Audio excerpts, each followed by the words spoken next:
that enormous wing in the air just looks as if it shouldn't be flying at all, but it does. Flying the Vulcan was tremendous. She was so powerful and so manoeuvrable, it was genuinely like flying a fighter.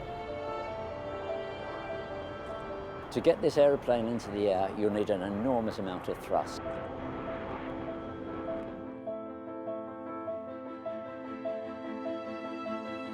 In the event of a nuclear attack being launched on the United Kingdom, it would have been responded to by the V-Force. The Victor, the Valiant, and the Vulcan, capable of carrying conventional or nuclear weapons and maintaining Britain's nuclear deterrent.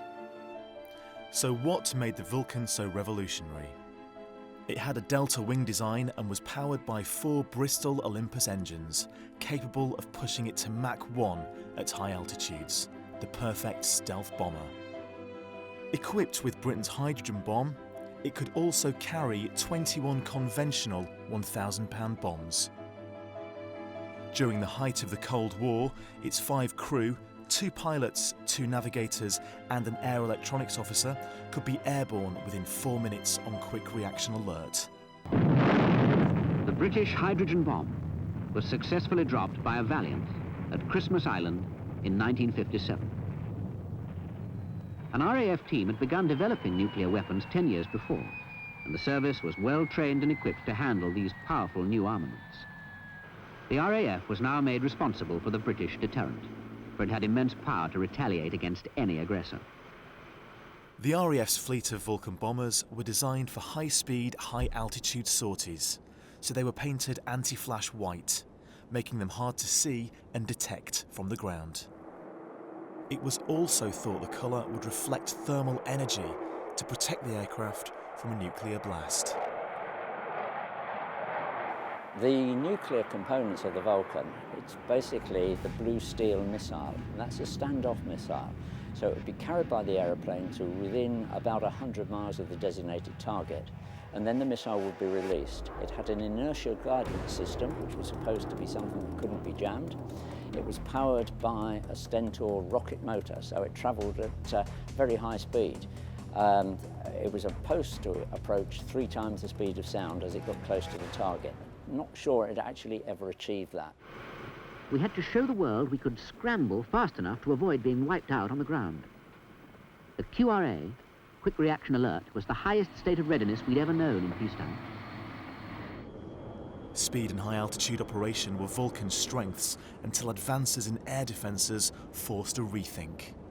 It had to change its role because it was recognised that the Soviet missile defences were capable of achieving higher altitude results. Indeed, in 1960, the U-2 piloted by Gary Powers was shot down from 70,000 feet nearly.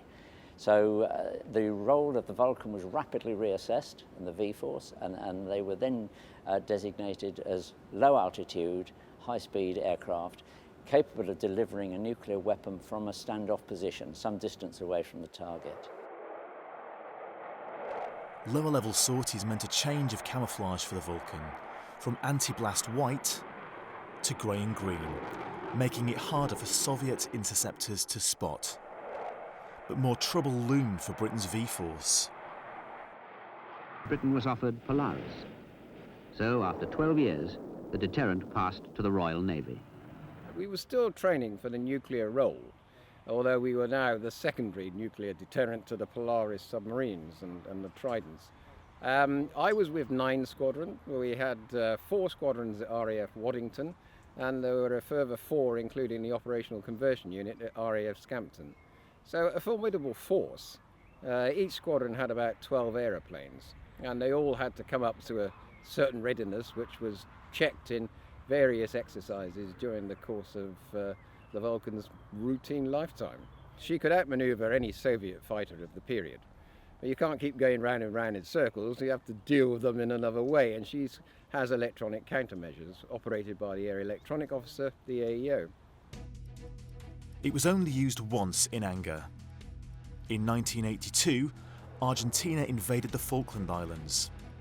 As the British task force gathered to recapture them, the RAF came up with a daring plan to deny the only runway available to the enemy, a mission only possible using Vulcans. 2 Vulcans were designated to take part, but this was a very old aeroplane by this time. The aircraft were bombed up.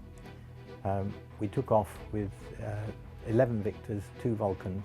They'd only been airborne for a few minutes. They were just coming up to about 10,000 feet in the climb when they realised the aircraft wouldn't pressurise, and one of the seals on one of the windows was leaking, and so they had to abandon. And the first we knew about it was when he got a little call just saying his call sign, unserviceable, returning to Ascension Island. And we had to add it all up and realise that we were now the primary crew. But they said it would take about 16 Vulcans to guarantee putting a runway out of action with 21,000 pound of bombs. Now we just had the one, and we had one go at it. So we ran in at low level to stay below radar cover until we got to about 40 miles. By 40 miles, we couldn't hear anyone searching for us on radar, which was good. So we were still just below the radar horizon. But then at that point, we pulled up to 10,000 feet, making ourselves very evident. But that gave us time to actually run in steadily and make a good attack, a nice clear attack from the radar, and to release the bombs. The Vulcan's place on the front line of Britain's defence was slowly brought to a halt by the enemy of all aircraft. Advancing technology and a fast-changing world. It left RAF operational service in 1984. Well, the end of the Vulcan came with, I suppose, the introduction of the Tornado, a swing-wing aeroplane, which could do the same sort of thing, but was far smaller and far quicker. The Vulcan became obsolete. Its role as a long-distance, high-altitude bomber, that had been superseded, changed to low level, but the improvement in ground-to-air defences meant that it was always going to be a vulnerable target. 3 still survive. XH-558, named the Spirit of Great Britain, was a star at air shows and the last to fly in October 2015. And there are enthusiasts and former crew who remember the heyday of the Vulcan and still dare to dream it could fly again. I remember the first time I ever saw a Vulcan, which was when I was a little boy, well, it seemed like a pretty little boy, and my mother had a friend who lived just near Woodford, where the aircraft were manufactured, or where they were assembled.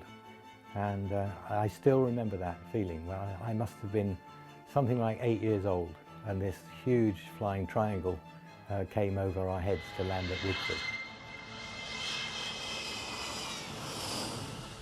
The Vulcan is an icon, a masterpiece of British engineering. You only have to look at her and stretch her a bit and you could see she'd turn into a Concorde.